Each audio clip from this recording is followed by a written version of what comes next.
স্বয়ং সৃষ্টিকর্তাও সকলের মন রক্ষা করতে পারলেন না। দেখুন আমার সবজি ক্ষেত, এখানে বরবটি গাছ, সিম গাছ, লাউ গাছ, বেগুন গাছ, সব ফসলে ফুল এসেছে, কিন্তু জলের অভাবে ফসল হচ্ছে না।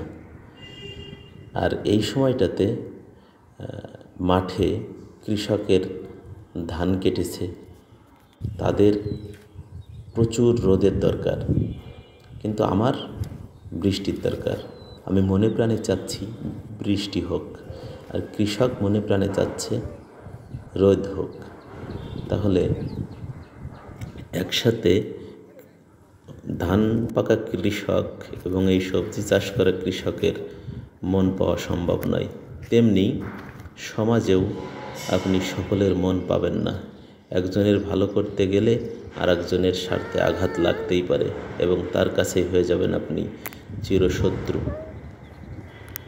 আমার কুমড়া গাছগুলোও দেখেন কত সুন্দর হচ্ছিল, কিন্তু জলের অভাবে নষ্ট হয়ে যাচ্ছে।